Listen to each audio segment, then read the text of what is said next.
분만도 좀 많지만 우선은 세부 특이사항에서 과목별로 세트 적어주잖아요, 학교에서. 학교생들이 잘 적을 수 있도록 여러분들이 평소에 좀 많이 집요하게 질문을 좀 많이 하시고요. 확실히 학습에 대해서 의지가 있는 학생이라고 각인을 좀 많이 시켜주세요. 알겠습니까? 그렇게 해서 한 줄이라도 더 뭔가 특이사항으로서 좀 학습에 대해서 뭔가 역량이 있는 친구로 인지할 수 있도록 준비를 좀 해주시고요. 아무리 뭐 수능 비중이 정시 비율이 높다고 해도 정시 수능 점수로만 간다고 해도요. 그래도 내가 원하는 대학교에 대해서 갈 때 서울대를 중점으로 내신 비율이 좀 더 늘어났죠. 내신 성적을 같이 보기 때문에 전반적으로 내신 성적 관리까지도 같이 해주셔야 되고요. 그리고 고3 때의 퍼센트가 가장 높잖아요. 30, 30, 40으로. 고3 점수까지 소홀하지 않고 내신을 끝마무리 잘 해주시면 됩니다. 좋습니다. 다른 특이사항으로서 뭐 다른 비교과 연락으로서 활동을 좀 많이 해야 된다 하더라도 결국은 교과, 가정, 국수, 사, 가, 영 뭐 이런 것들 중요 과목 위주로 학습을 하시고 그 과목과 관련된 활동들을 하시는 게 맞아요. 오케이? 이렇게 해서 다른 기타적으로 봉사활동이나 이런 것들에 초점을 두면서 하는 시대는 아니에요, 지금. 그리고 막 돈 들이면서 뭐 컨설팅 받는다고 여기저기 막 쫓아다니잖아. 쓸데없는 컨설팅 받아서 오히려 돈도 날리고 시간도 아깝고 준비도 안 되는 경우도 있으니까 주의 바랍니다. 그런 것들은 선생님들한테 좀 물어보고요. 알았죠? 학교생들뿐만 아니라 학원생들, 지금 현 대학생들 등들한테도 이제 많은 것들을 들어보고 본인이 잘 판단을 하시고요. 그리고 여러분들이 지금 고2잖아. 고2 5월이에요. 5월에는 뭐가 발표된다? 여러분들이 대학교 들어가는 입시 전형이 먼저 발표가 돼요. 오케이? 5월달 입시 전형 발표된 걸 기반으로서 완전 확정이 되는 거예요. 꼭 확인을 다시 해주시고요. 그 전에 발표가 났다고 하지만 5월에 확정이 되니까 제대로 입시를 다시 한 번 더 살펴주시고 이제 전략적으로 좀 준비를 해야겠죠? 자, 시험 대비 교재로서 일부 요약 정리와 기출 문제 생략해서 여기 모의고사 문제만 일부 발췌해서 붙였습니다. 뒤에 있는 모의고사는요, 보통 1, 2단원 위주로 쌤이 실전 문제에서 어떻게 풀 수 있는지 확인하기 위해서 일부만 붙여뒀고요.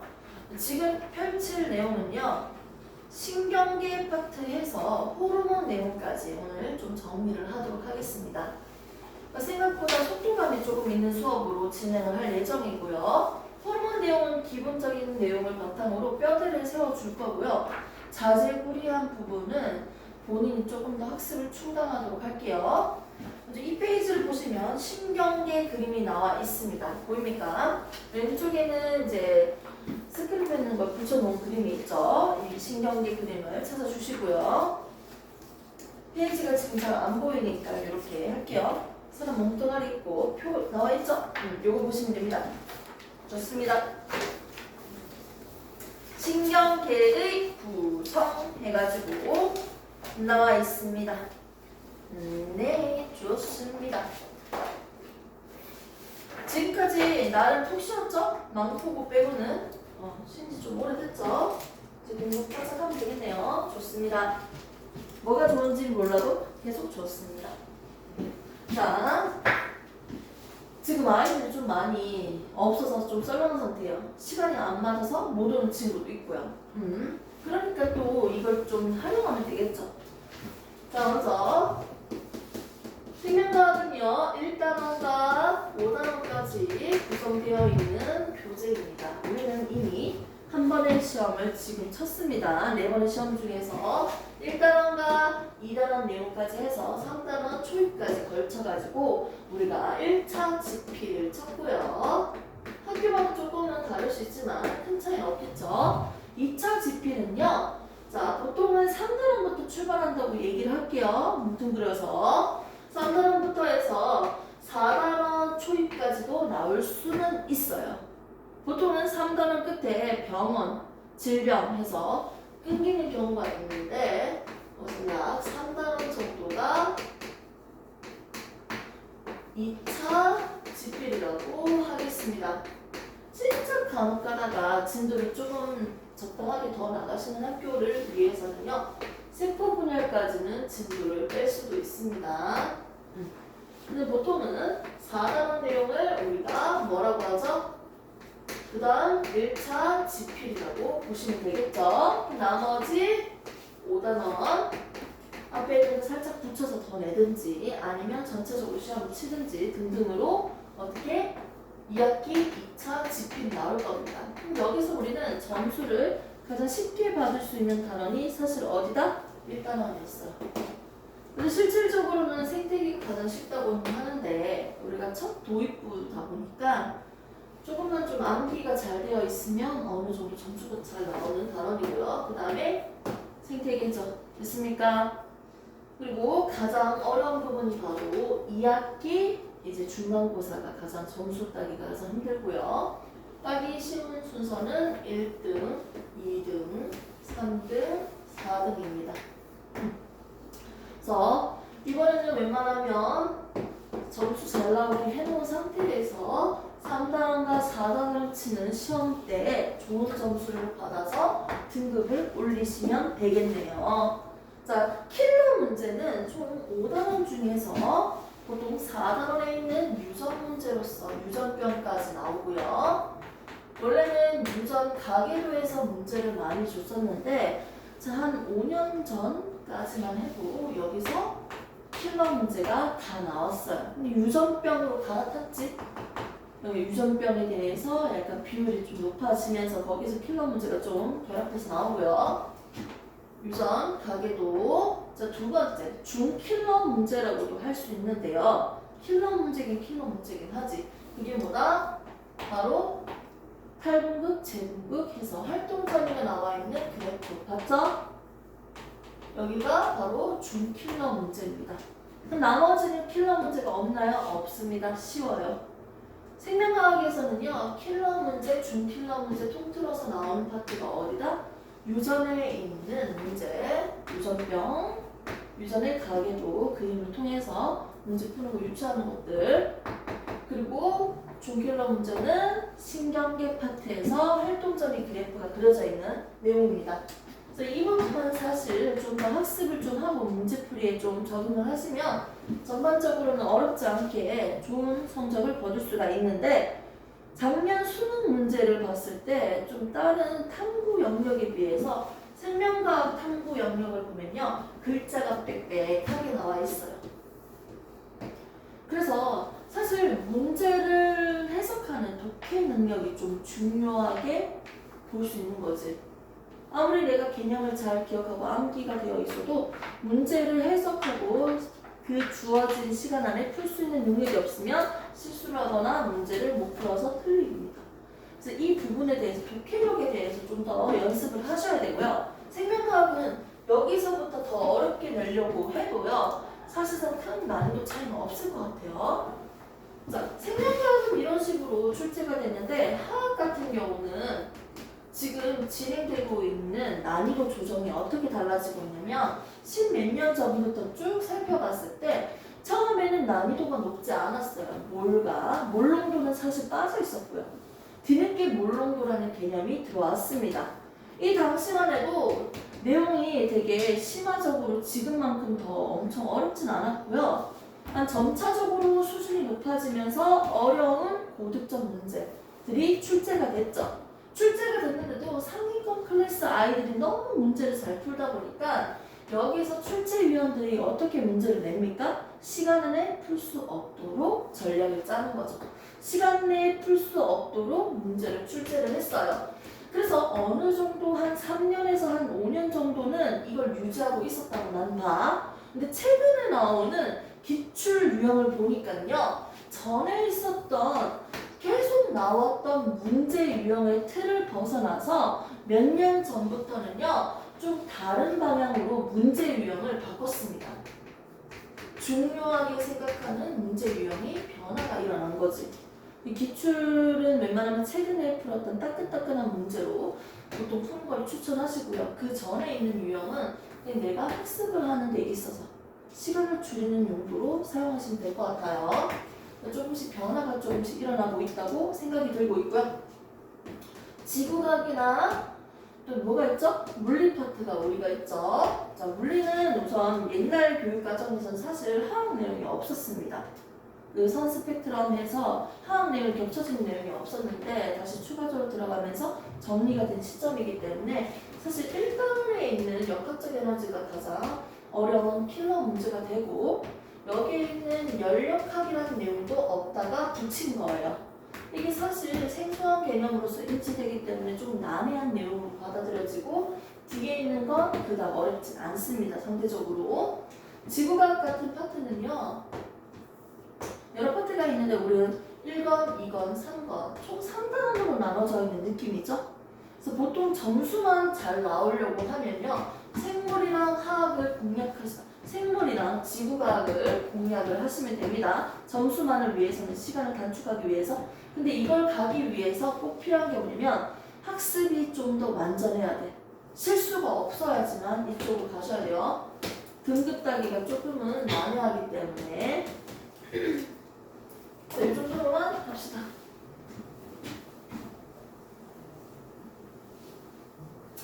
화학이 많이 어렵지? 그래도 전반적으로. 자, 이제는요. 자, 3단원에서 오늘 배울 내용은 일부만 발췌해서 먼저 좀 설명을 좀 하고 앞뒤 연결 좀 더 채우도록 하겠습니다. 자, 신경계에 대해서 배워볼 거예요. 신경계에 대해서 배우면서 우리는 어떻게 몸을 항상 일정하게 유지시키는 항상성, 호르몬에 대해서 배워보는 단원입니다. 중요한 거 이제 한 덩어리를 다 배웠다고 생각하면 되죠. 이걸 배운다면. 자, 3단원에서 나왔던 내용은 첫 번째, 자극이 주어졌을 때 역치 이상의 자극에서 활동전이가 발생하는 내용과 그래프까지 분석을 해봤고요. 추가적으로 나온 게 뭐다? 근육에 대해서 우리가 계산 문제까지 한번 풀어봤습니다. 이 문제는 초반에는 새로운 문제이기 때문에 풀기 어렵지만 한 여러 번 풀어보면 좀 더 익숙해지기 때문에 많이 어렵지 않구나라는 느낌을 주기 때문에 중킬러까지 가기는 조금 어려워요. 사실상. 자, 그러면 신경계 내용에 대해서 한번 봅시다. 우리가 1단원, 2단원 여러 단원 중에서 2단원은요. 우리가 기관계에서 한 개씩 꺼내가지고 우리가 배웠던 단원이에요. 맞죠? 생명체는 가장 작은 기능적, 구조적 기본 단위인 세포로부터 만들어졌죠. 같은 세포들이 모여서 조직을 만들고 여러 조직들이 모여서 하나의 역할을 하고 하나의 형태를 가지고 있는 기관을 만듭니다. 오빠, 소장, 대장, 최근에 막차를 먹는데 존나 맛있더라고. 자, 기관이 있고요. 이 기관들이 모여서 기관계를 만든다. 즉, 동물계에서 볼 수 있는 형태, 구성 단계가 나타난다는 거죠. 그리고 결국은 개체가 만들어질 건데 이 기관계의 종류는 뭐가 있었습니까? 소화계가 있었고요. 순환계도 배웠고요. 호흡계도 배웠습니다. 호흡 운동 원리까지 봐야 되죠? 숨 쉬려면 또 한 개 더 뭐 있습니까? 배설계까지 배웠습니다. 사실 중등에서 배웠던 내용이랑 거기서 살짝 알파만 있을 뿐이지 큰 차이가 없죠? 이제 신경계가 나옵니다. 이것도 중등 3학년 과정에서 나오는 내용이죠? 자, 신경계 하니까 3학년 1학기 이제 네 번째 단원에서 나오는 내용인데요. 거기에서도 살짝 호르몬의 종류가 좀 더 많아지고 내용이 첨가될 뿐입니다. 하나의 기관계 중에서도 신경계가 나와요. 신경계도 어떤 세포로 이루어져 있다? 뉴런이라는 세포로 이루어져 있는 녀석이죠. 신경계는 크게 몸의 중심이 무슨 신경계가 있습니까? 똑같은 얘기 계속하고 있죠? 중추신경계가 있습니다. 중추, 몸의 대빵, 중심이다. 중추가 뭐였어요, 오빠? 졸려, 오빠? 뇌와 척수.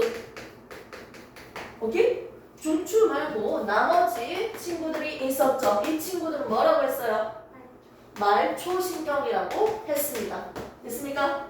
이렇게 신경계는요 크게 다르게 분류할 수 있지만 나는 중추와 말초로 분류를 하겠습니다. 중추는 뇌와 척수로 이루어져 있고요. 말초는 뭡니까? 그렇죠. 뭐라고요? 목을 구성하는 세선신경계랑 그리고 자율적으로 조절하는 자율신경계로 우리가 나눠서 봤어요. 안 되겠다. 어쨌든 주스 내야겠다. 오빠 여기 와. 여기 있으니까 안 되는데. 등 젖이고 뭔가 집중이 안 되는 느낌이야. 싫어? 저기는? 죽어도 싫어? 아, 알겠어. 자, 다음 보기. 혹시 컨디션 안 좋거나 뭔가 그런 게 있으면 바로바로 티를 내줘. 알았지?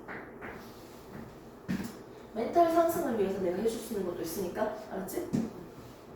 자, 중추와 말초로 나누고요. 자, 이제는 얘 생긴 것까지 우리가 다 관찰해야 될 거 아니야. 맞지? 이 뇌는요, 호두라고 생각하라고 하죠, 호두. 호두는 얇은 껍질을 까면 안에 흰색이잖아, 밝잖아. 안에 있는 색깔이 뭐예요? 백색이죠. 바깥에 있는 게 흰색이라고 했죠? 백색질, 회색질이라고 했어요. 됐습니까? 헷갈리시면 안 돼요. 그럼 여기 있는 건 사실 뼈대가리는 우리가 뭐라고 해? 척추라고 하잖아. 척추가 아니고 척수는 그 안에 있는 거죠. 척수 그림을 그려보면요. 안에 있는 게 회색이고 밖에 있는 게 백질. 이거랑 반대지 사실은. 근데 이렇게 색깔이 나타나는 이유까지도 내가 구체적으로 굳이 적었어요. 하이탑에. 됐습니까? 신경계는 뉴런으로 구성되어 있는데 뉴런에 신경세포체, 여기 가시돌기 있겠지. 축삭돌기가 있죠. 말단이랑. 그러면 여기에 있는 회색질, 백색질이 왜 나와 있는지 이 그림을 보면서 좀 더 설명해 봅시다. 먼저 신경계의 구성은 위에 적혀져 있듯이 중추와 말초로 나온다. 밑에 있는 내신경, 척수신경 이거 다 건너뛰고요. 맨 밑에 있는 겉질, 속질 색깔 보이죠? 자, 겉질에서 살짝 볼게요. 세부적인 내용입니다. 좀 더 어렵게 냈다고 했으니까 이것까지 다 알자. 신경세포체가 있어서 신경세포체 밑줄 회색 동그라미. 신경세포체가 있으면 무슨 색이다? 회색. 축삭돌기 말달 부분은 무슨 색? 백색이요. 됐습니까? 흰색. 그럼 여기 이제 유추할 수 있겠지? 신경세포체를 겉질 쪽으로 모양이 생겼을까요? 속질로 생겼을까요? 겉질이겠지. 예를 들면 이런 식으로. 맞죠? 이렇게. 신경세포체는 바깥으로 배치되어 있겠지. 바깥쪽에는 회색이고요. 안쪽은 백색질입니다. 자, 그럼 척수에서는 어떻게 할까요? 자, 먼저 중추신경계는 대빵이기 때문에 뉴런 중에서도 어떤 뉴런으로 구성되어 있습니까? 중간 연합해준 연합 뉴런으로 이루어졌죠? 연합 뉴런에 어떻게 신경세포체는 바깥쪽, 축삭돌기는 안쪽으로 배치되어 있다는 거지. 됐습니까? 말초신경은 뭐로 구성되어 있어요? 나머지 원심성 뉴런은 운동 뉴런은 원심성 뉴런이죠. 감각 뉴런은 뭐예요? 부심성. 앞에 있는 기읍 맞죠? 부심성 뉴런입니다. 오케이? 이 뉴런으로 이루어져 있는 게 누구다? 말초신경계라고 했습니다. 그러면 척수에서는요.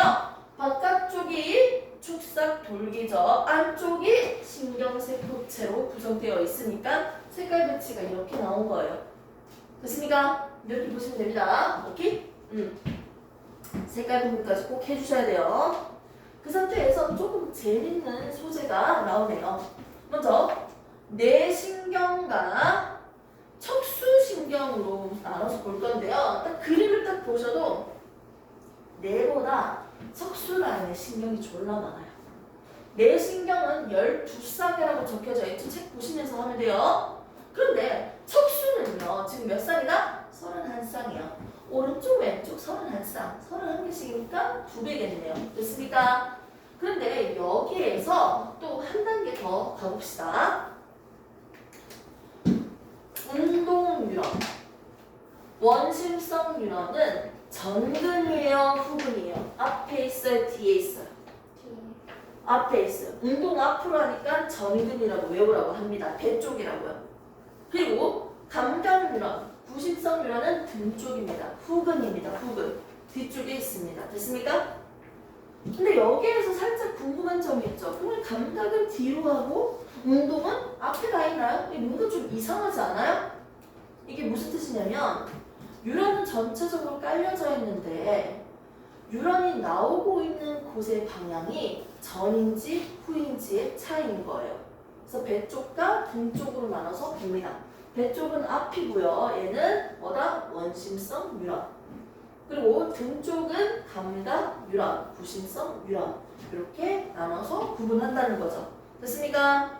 이렇게 해서 뉴런으로부터 연결되어 있는 게 신경계인데 이런 뉴런 사이사이들마다 신경 전달 물질들이 존재합니다. 그런데 이 신경 전달 물질들은요, 단순하게 기억을 할게. 아세틸콜린이라고 외우세요. 됐습니까? 아세틸콜린의 신경 전달 물질로서 전달을 하고 있는 시스템입니다. 기본적으로.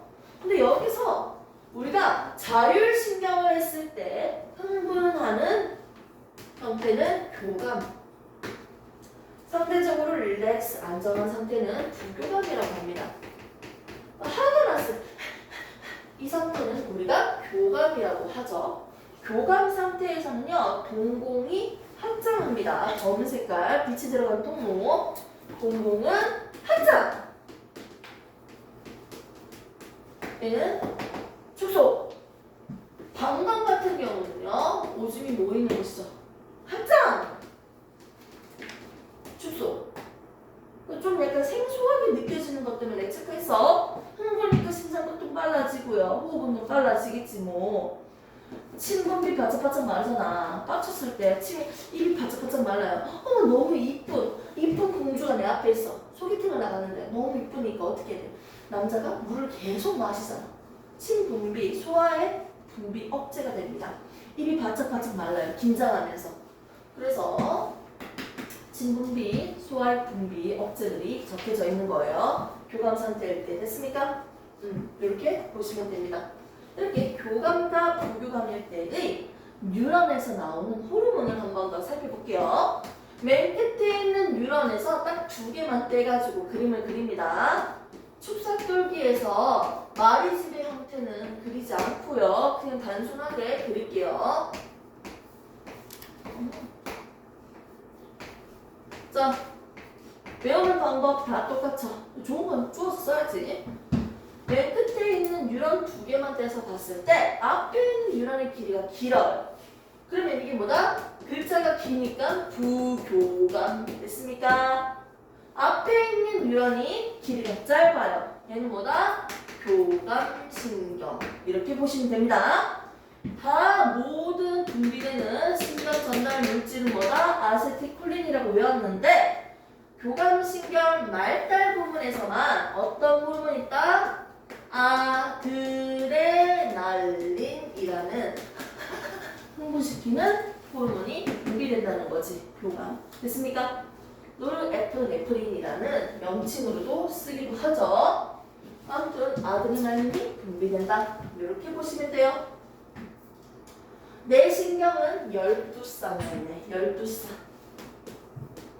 척추신경은 31쌍이네. 근데 여기서 조금 또 재능이 또 나와. 우리 몸무게에서 이 뇌의 무게는 2%밖에 안 되는 게 그럼 중계교과 몸무게는 60대? 60 넘어? 안 넘어? 그럼 중계교과가 60kg라고 한다면 잘 봐. 1%의 무게는 600g이에요. 한근이죠, 한근. 한근이면 좀 무겁긴 한데. 한근이지. 맞지? 그러면 맞나요? 계산 제대로 하고 있죠? 산소 계산 제대로 하고 있는 맞아요, 나? 60kg이면 1%가 얼마야? 600g이죠? 근데 여기서 2배니까요. 1.2kg이지. 머리 안에 있는 이 뇌의 무게가 얼마나 된다? 1.2지. 그럼 무게는 2%밖에 안 되는데 내가 사용하는 산소 소비량은 20%예요. 내가 밥을 너무 많이 먹고 나면 배로 혈액이 많이 쏠리기 때문에 위에 산소 공급이 부족해서 머리가 어떻게 돼? 띵해지는 거지. 맞죠? 졸리고. 그렇기 때문에 학습하는데 너무 공부하기 힘들면 목 뒤를 순환시켜줘야 돼. 혈액순환이 잘 될 수 있도록. 혈액순환을 좀 신경 써주면 확실히 뇌가 좀 더 활동적으로 할 수 있겠죠? 조금 약간 재밌는 것 같아요. 자, 그림을 조금 구경하면서 설명을 하도록 하겠습니다. 되뇌. 뇌 척수로 이루어져 있는데 중추신경계는 뇌와 척수인데 뇌는 뭐가 있습니까? 뇌, 중, 소 우선 세팅되어 있고 간뇌, 연수, 내교까지 있습니다. 이때 간뇌와 내교와 중간뇌와 내교와 연수까지 통틀어서 우리는 뭐라고 한다? 얘를 뇌줄기, 뇌간이라고 하죠. 그러면 얘들이 어떤 기능을 할까요, 선생님? 저번에 우리가 한번 봤던 것 같은데 지금 적으면서 한번 외워볼게요. 얘들 생긴 거, 위치를 잘 봐야 돼. 자, 먼저 대뇌부터 할게요. 대뇌부터. 대뇌는 대빵입니다.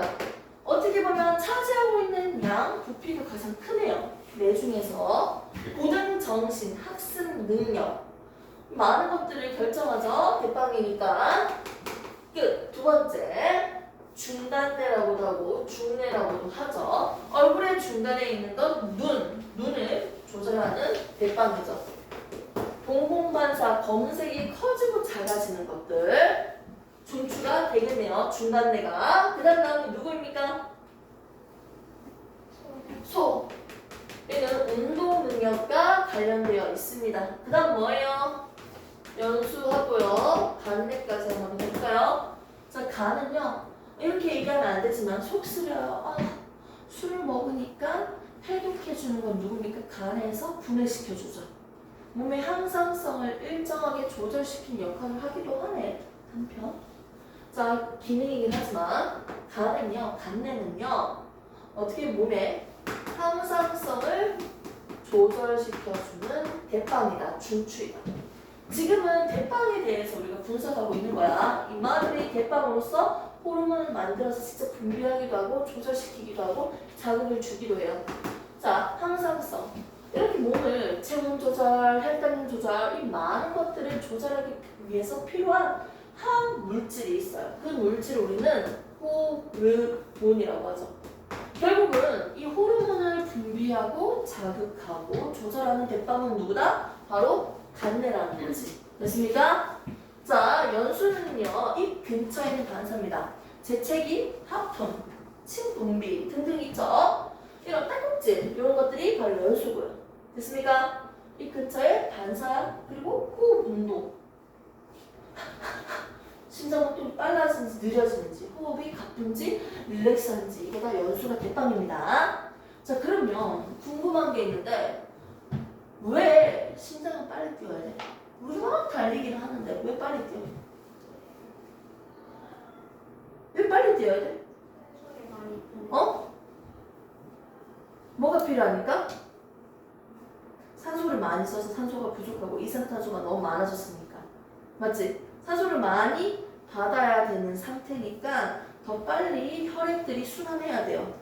빨리 기체 교환이 일어나야 되고. 그래서 어떻게 심장박동수가 빨라지는 거지. 근데 그걸 연수가 조절한대요. 어떻게 할까요? 모가지 뒤에 이 라인 밑에 보면 연수가 있는 곳이죠. 이 연수에서는요, 수소 이온의 농도를 확인합니다. 예전에 이산화탄소 이동하는 방법 중에서 경로가 3가지가 있었는데 기억나요? 살짝 봤는데 혈장으로 이동하는 게 있고요. 혈구, 적혈구로 이동하는 게 있어요. 적혈구를 거쳐서 결국 탄산이온으로 이동하는 게 몇 %였어? 약 70%였죠. 그리고 혈구에 직접적으로 결합해서 이동하는 게 7%였어요. 헤모글로빈에 결합하는 게. 나머지 23%는 어떻게 해요? 그냥 혈장에 녹아서 이동합니다. 됐습니까? 이렇게 이산화탄소들이 혈장에 많이 녹아있으면 산성화가 되지 혈액이. 수소이온의 농도가 높아진 상태라고. 오케이? 그러다 보니까 연수에서는요, 이 수소 농도의 양을 확인해서 지금 얼만큼 이산화탄소의 양이 많은지 예측할 수 있고, 그로 인해서 호흡 운동을 조절시킬 수가 있는 거예요. 심장박동을. 아무튼 호흡 운동, 심장박동, 이 근처에 있는 반사를 조절하는 결방은 연수예요. 됐습니까? 기본적으로 얘들은 이런 역할을 하고 있습니다. 근데 여기서 궁금한 점. 우리가 계속 들었던 용어 중에 한 개. 뇌사랑 식물인간을 비교한 적이 있을 거야. 뇌사는 뒤졌다. 식물인간은 뭔가 살아있나? 이런 느낌이 들죠. 뇌사랑 식물인간의 차이점이 뭐냐면 뇌 자체가 다 뒤졌다는 거야. 그럼 어떻게 될까요? 기본적으로 몸을 자율적으로 조절해주는 친구들 있잖아. 심장도 뛰어야 되고요. 맞죠? 몸의 항상성도 조절해야 되고 이런 기능이 스스로 할 수 있을까요? 없을까요? 못한다는 거죠. 그래서 장비를 통해서 인위적으로 잠시 살릴 수 있도록 할 거예요. 장비가 있어야지 생체 리듬 이런 것들은 조절이 가능한 거야. 하지만 식물인간은 어떤 역할을 하나요? 얘는 대뇌적인 부분에서 손상이 있기 때문에 의식이 없는 상태이지만 기본적으로 다른 중추, 신경, 백박들은 살아있기 때문에 어떻게 자율적으로 조절이 가능합니다. 인공장비가 없어도 어느 정도는 생체 리듬을 자기가 조절이 가능하다는 거지. 식물인간은. 뇌사와 식물인간의 차이점이 있었죠. 공부가 되고 있는 거 맞나? 쉬는 타임 잠시 1분. 화장실 갔다 오시고요. 5분 줄게요. 화장실 갔다 오고요. 다시 연결해서 스타트 합시다. 얼른.